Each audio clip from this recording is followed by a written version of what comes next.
Assalamualaikum warahmatullahi wabarakatuh.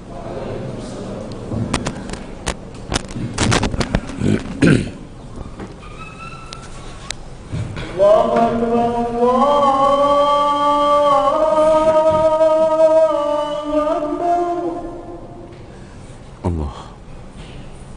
Allahu Akbar, Allahu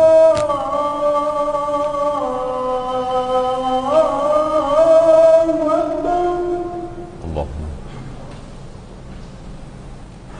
Asyhadu an la ilaha illallah.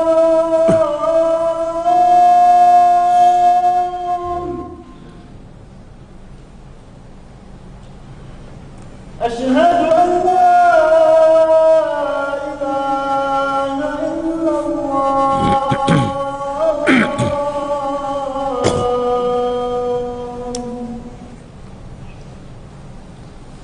Asyhadu anna Muhammadar Rasulullah.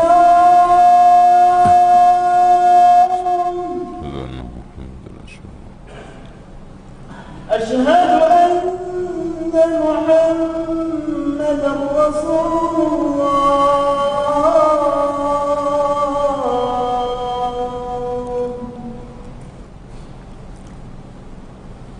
Hayya 'alas salah.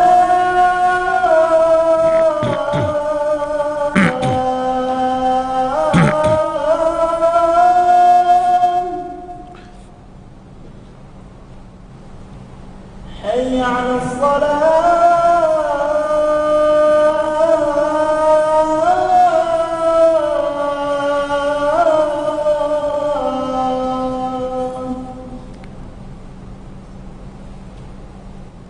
حي على الفلاح.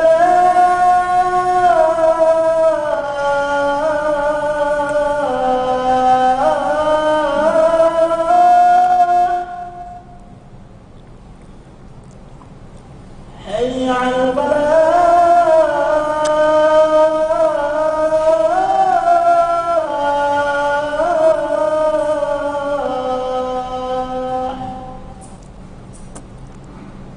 الله أكبر، الله أكبر. لا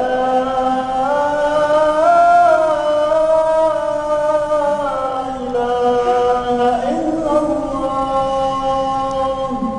Dan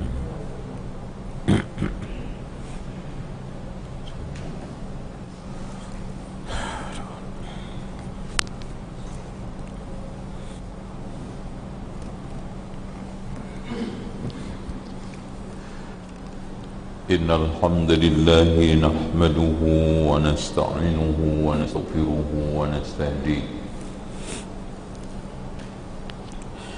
wa na'udzu billahi min shururi anfusina wa sayyiati a'malina. Man yahdihillahu fala mudilla lahu wa man yudlil fala hadiya lahu. أشهد أن لا إله إلا الله وحده لا شريك له وأن محمدا عبده ورسوله. قال الله عز وجل: يا أيها الناس اتقوا ربكم الذي خلقكم من نفس واحدة وخلق منها زوجها وبث منهما رجالا كثيرا ونساء واتقوا الله الذي تساءلون به والأرحام إن الله كان عليكم رقيبا. وقال عز وجل: يا أيها الذين آمنوا اتقوا الله حق تقاته ولا تموتن إلا وأنتم مسلمون. وقال تبارك وتعالى: يا أيها الذين آمنوا اتقوا الله وقولوا قولا سديدا يصلح لكم أعمالكم ويغفر لكم ذنوبكم ومن يطع الله ورسوله فقد فاز فوزا عظيما فإن خير الحديث كتاب الله وخير الهدي هدي محمد صلى الله عليه وسلم وشر الأمور محدثاتها وكل محدثة بدعة وكل بدعة ضلالة وكل ضلالة في النار. Hadirin sekalian, anggota tubuh manusia yang paling berbahaya adalah lisan. Tidak bertulang, mudah digerakkan, dan tidak mengenal capek. Makanya belum saya temukan ada ahli pijat lidah, enggak ada. Biarpun ngomong 5 jam berjam-jam, maka lidah ini enggak capek. Makanya selamatnya lisan, selamatnya manusia, hancurnya lisan, hancurnya manusia. Sehingga Rasulullah menggantungkan keselamatan manusia di lisan. Al-muslim man salimal muslimuna min lisanihi wa yadihi. Yang namanya muslim adalah muslim lain selamat dari gangguan lisannya sama tangannya.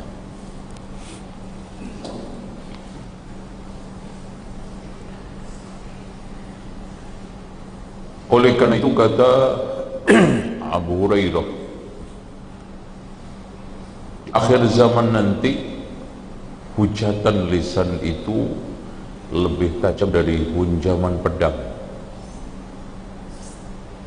Lancipnya lisan itu lebih tajam daripada lancipnya pedang. Banyak orang yang terbunuh dengan lisannya daripada pedangnya. Oleh karena itu kata Umar bin Khattab, siapa yang banyak bicaranya, banyak keplesetnya. Siapa yang banyak keplesetnya, banyak kesalahannya. Siapa yang banyak kesalahannya, banyak dosanya. Dan siapa yang paling banyak dosanya, neraka yang paling patut untuk menjadi tempat tinggalnya. Makanya salafus saleh ridwanullahi alaihim jami'an yang paling tinggi, yang paling besar menjadi perhatian adalah menjaga lisan. Sampai Rasulullah mengatakan man somata najah, siapa yang diam selamat.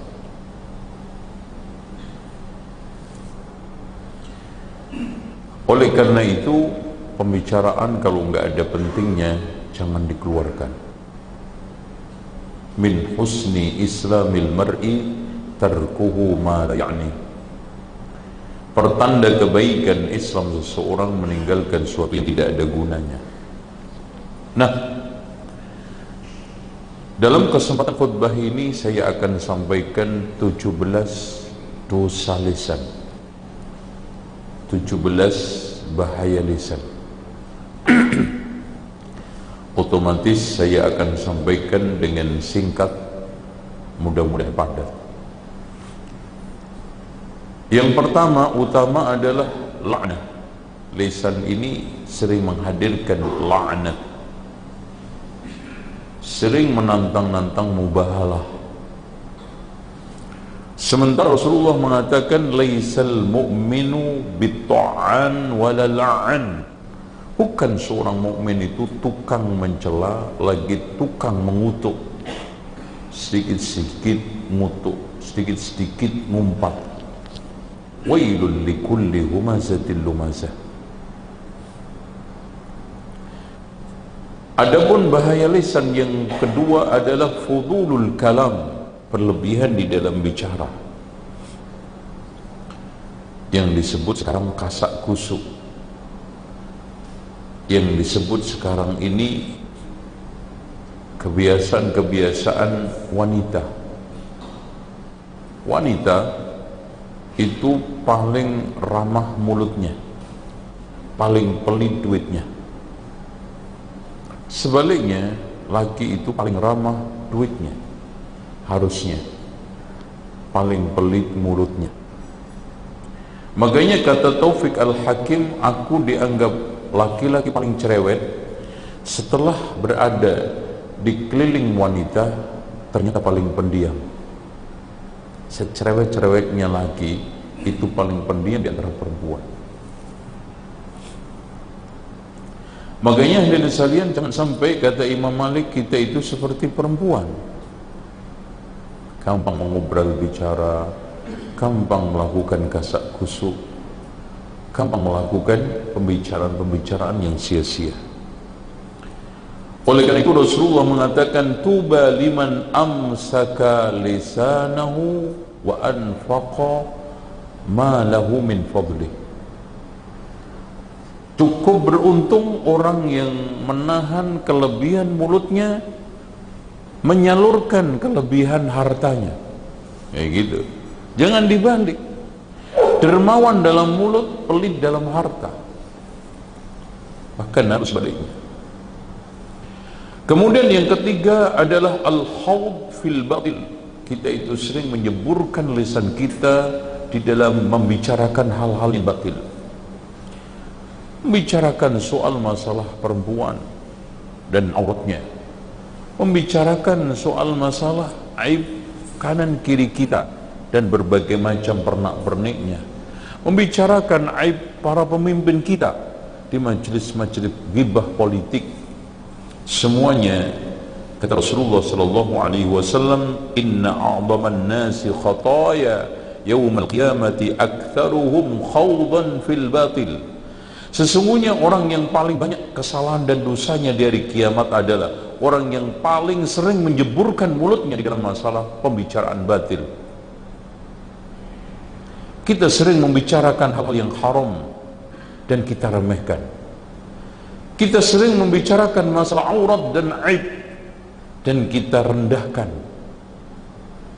sehingga hal-hal itu mendatangkan dosa mulut. Wa tahsabuhu hayyinan wa huwa 'indallahi 'azim. Kita anggap itu sepele, kita anggap itu remeh, tapi di hadapan Allah itu berat. Kemudian yang keempat adalah ghibah. Perbedaan antara ghibah dengan namimah. Kalau ghibah itu pembicaraan lepas, dan ini sering orang mengatakan, kan kenyataan begitu, itu ghibah. Kalau nggak kenyataan itu namanya fitnah. Itu perbedaan antara ghibah, namimah dan fitnah. Kalau namimah, pembicaraan itu memang ada kesengajaan ingin merusaknya, ingin menghancurkannya. Kalau ada usaha-usaha tindakan, itu meningkat lagi, namanya fitnah.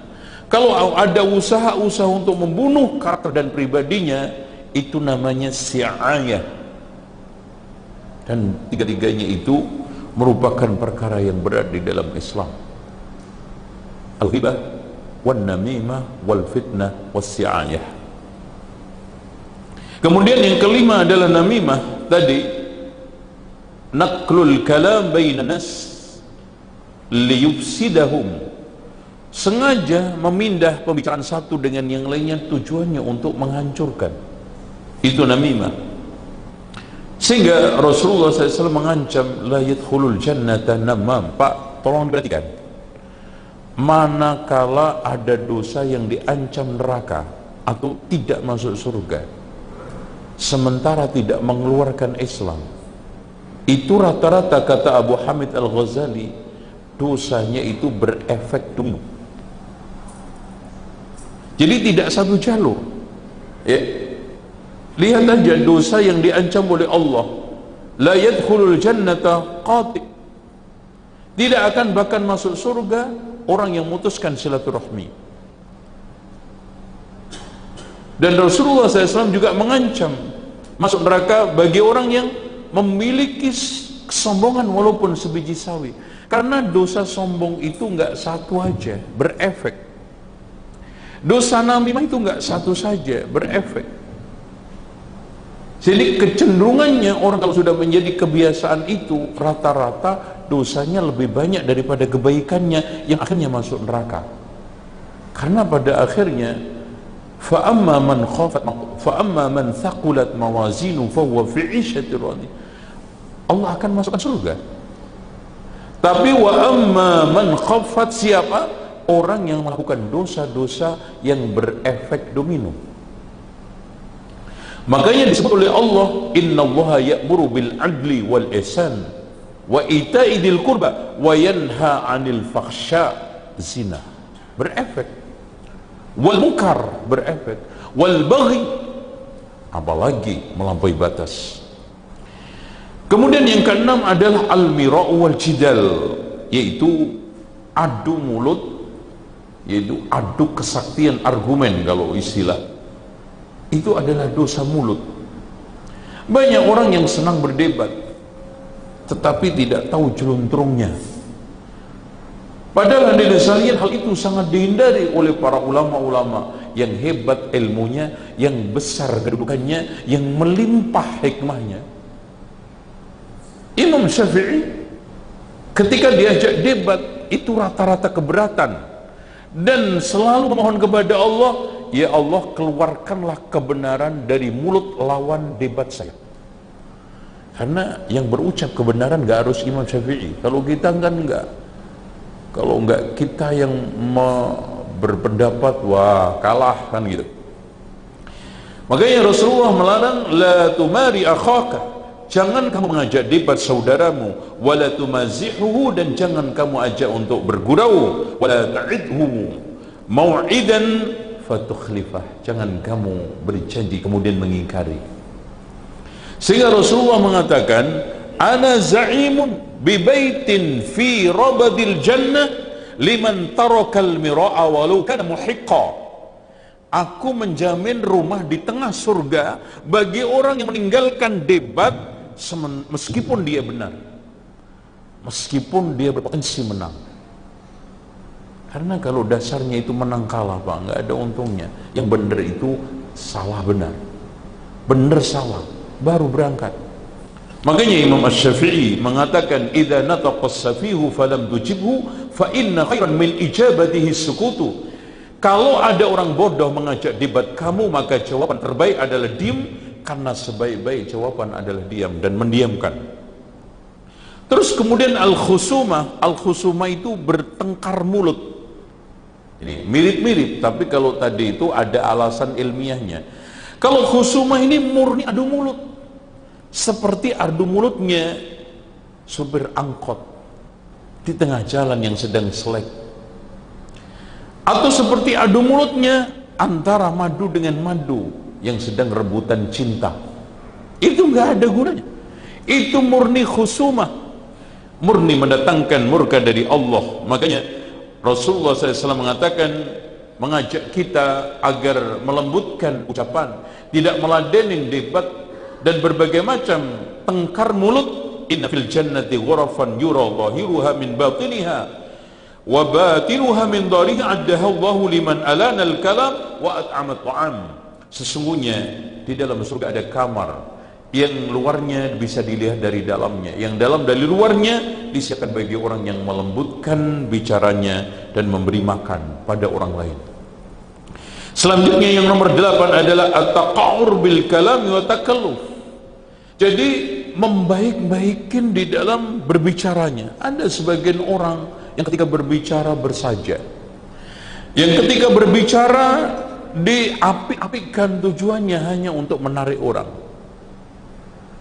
Itu dikatakan oleh Rasulullah SAW, inna min abghadikum ilayya wa ba'adukum minni yawmal qiyamah at-thartharuna wal mutasaddiquna wal mutafawwiqun. Itu as-sarsarun, orang yang banyak ngomong tapi tidak ada isinya, tidak berbobot, dan kecenderungannya hanya poetis dan bersaja. Kemudian yang ke-9 adalah al-fahsh was-sab wa bada'atul lisan, yaitu melakukan ucapan-ucapan kotor, mengucapkan hal-hal yang dilarang dengan vulgar. Itu termasuk bada'atul lisan, ya, Contoh, kadang-kadang ada orang yang mengungkapkan tentang hubungan laki dengan perempuan, jangankan dengan orang lain, jangankan sekarang ini bobotnya zina, dengan suami istri aja itu dilarang. Sebagian orang tidak punya semacam moralitas dan etika, mengucapkan hal-hal yang haram, pelanggaran-pelanggaran agama dengan tanpa tedeng aling-aling, vulgar dan terbuka di depan umum, mencaci agama, memaki Rasulullah, menghujat nilai-nilai Islam, itu juga termasuk bada'atul lisan. Begitu juga hadirin sekalian, berucap dengan ucapan-ucapan mungkar dan seakan-akan melecehkan, membenarkan dan meremehkan dari ucapan tersebut, termasuk bada'atul lisan, dan ini termasuk dosa-dosa dan bahaya lisan. Yang nomor 10 adalah al-ghina was-si'r, yaitu nyanyian, lagu dan berbagai macam hal-hal, suara-suara, irama yang diiringi dengan musik, dan ini sudah diremehkan oleh banyak umat Islam. Bahkan musik dan lagu sudah masuk ke masjid, dibenarkan oleh tokoh-tokoh agama, bahkan mereka-mereka seakan-akan menjadi duta besar penghubung antara kebaikan dan keburukan. Ya, sekarang segala sesuatu sudah terintegrasi. Masjid sudah tersambung dengan gedung film, dengan film-film ustadz setengah artis.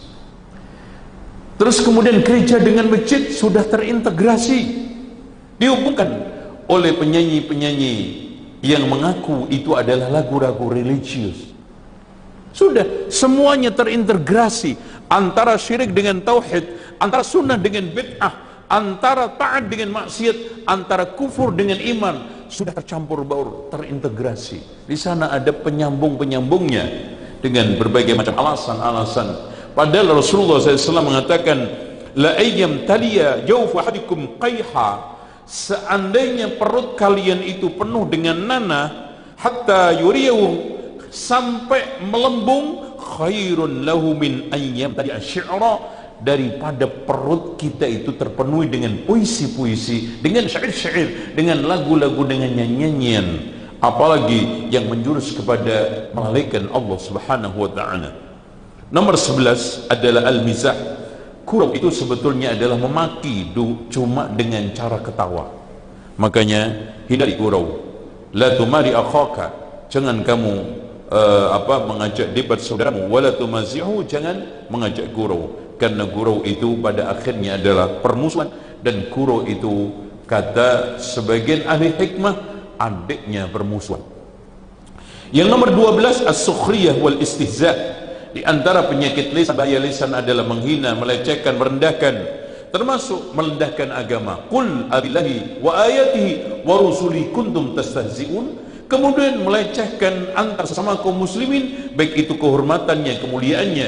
Makanya Rasulullah SAW mengatakan, sibabul mu'min fusuqun, memaki antar sesama kaum muslimin adalah fusuk, wa qitaluhu kufrun, dan memerangi adalah kufur. Makanya Allah Subhanahu wa taala menegaskan, ya ayyuhalladzina amanu la yaskhar qaumun min qaumin asa an yakunu khairan minhum wala nisa'un min nisa'in asa an yakunna khairan minhun. Kenapa wanita ditegaskan secara khusus? Karena hina menghina, ledek meledek, rendah merendahkan di kalangan perempuan itu lebih seru. Kedipan matanya aja bisa memiliki makna tersendiri. Cibirannya juga memiliki nilai sendiri. Makanya ketika Allah menjelaskan tentang cela mencela menggunakan lafaz bukan dzakar ya, bi unsa ya, perempuan, yaitu wailul likulli humazatil lumazah. Selanjutnya adalah al-madh. Termasuk dosa lisan dan bahaya lisan adalah memuji-muji. Hadirin sekalian, idza ra'aitum madahin faqsu ala wujuhim biturab. Kalau kamu melihat orang yang suka memuji-muji, maka lemparlah mukanya itu dengan apa? Dengan tanah. Kenapa? Enggak ada kebaikannya. Semua orang yang memuji apapun bentuknya di depan antum itu enggak ada faedahnya dan menghinakan antum. Bahkan kata Imam Ibnu Hazm, mending dicela, diomongin orang daripada dipuji, apalagi dipuji-puji. Apa perbedaannya dipuji dan dipuji-puji? Kalau dipuji ada kenyataannya. Masya Allah, antum hebat, hafal 30 juz. Memang hafal 30 juz. Kenapa? Menyebabkan antum ujub, akhirnya pelan-pelan hafalan antum hilang. Atau muji-muji, sebetulnya hafal cuma juz 30, tapi dikatakan 30 juz. Tidak ada pada dirinya, tidak ada pada kenyataannya. Untuk apa antum bangga dengan pakaian yang indah, gemerlap, tapi hasil curian? Tapi kalau antum sekarang diomongin orang, tambah pahala, apalagi tidak ada pada diri antum, antum mendapatkan pahala surga tanpa keluar keringat, siapa yang nggak senang? Maka kata Imam Ibnu Hazm bahwa siapa yang menempatkan dirinya ingin tidak diomongin orang, sejatinya dia adalah orang yang gila. Nggak mungkin dalam hidup selagi waras tidak diomongin orang, tidak dibicarakan orang, ya. Kemudian yang nomor 14 adalah ifsya'us sirri, menyebarkan rahasia. Ya ikhwan, tolong diperhatikan. Al-adhu kata Rasulullah, naqlul kalami bainan nas yufsidahum. Jadi memindahkan rahasia. Kalau namimah tadi omongan nyata, tapi di sini rahasia yang tertutup disebarkan untuk merusak. Termasuk hubungan suami istri, termasuk rahasia pribadi, termasuk rahasia rumah tangga, termasuk rahasia perusahaan. Makanya dari sekalian Rasulullah mengatakan, idza haddatsa ahadukum bihadisin faltafata fa amanatun. Jika ada saudara mau mengajak bicara kemudian noleh nengok, itu sudah amanah buat antum. Alias pembicaraan dan isinya sudah menjadi amanah yang tidak gampang disebarkan. Kemudian yang nomor 15 adalah al-wa'dul kadhib, janji yang dusta. Dan ini termasuk ciri-ciri orang munafik, yaitu idza hadasa kadzab wa idza wa'ada akhlaq wa idza tumina khana, ketika dipercaya khianat.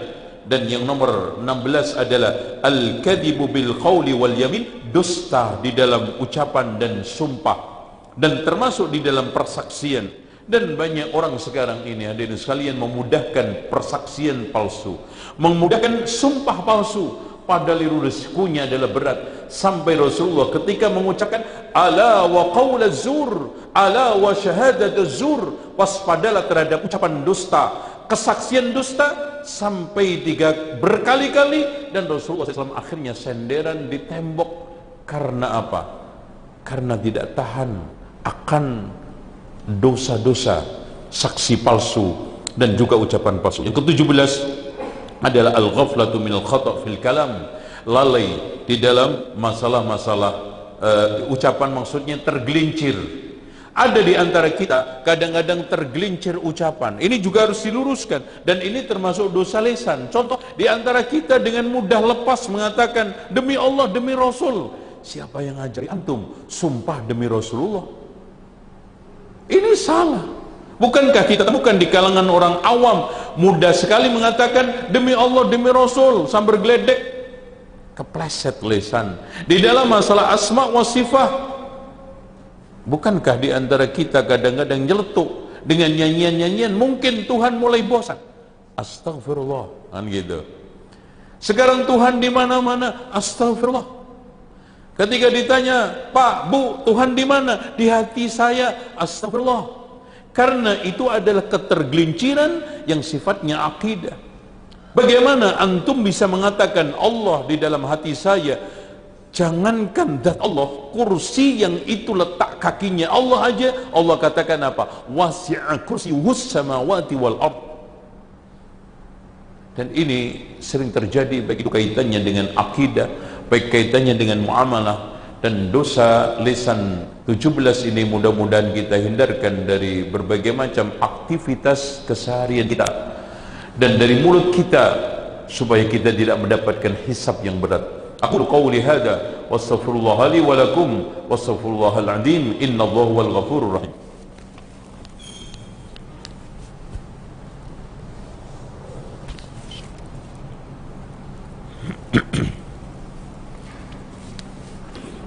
الحمد لله الذي أرسل رسوله بالهدى ودين الحق ليظهره على الدين كله ولو كره المشركون. أشهد أن لا إله إلا الله وحده لا شريك له وأن محمدا عبده ورسوله. اللهم صل على محمد وعلى آل محمد كما صليت عن إبراهيم وعلى آل إبراهيم إنك حميد مجيد. وارض اللهم عن الخلفاء الراشدين أبي بكر وعمر وعثمان وعلي وعن الصحابة والتابعين وتابعين التابعين برحمتك يا أرحم الراحمين. اللهم اغفر للمسلمين والمسلمات والمؤمنين والمؤمنات الأحياء منهم والأموات.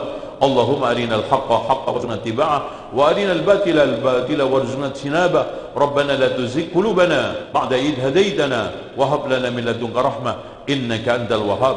ربنا اغفر لنا ولإخواننا الذين سبقونا بالإيمان ولا تجعل في قلوبنا غلا للذين آمنوا ربنا إنك رؤوف رحيم.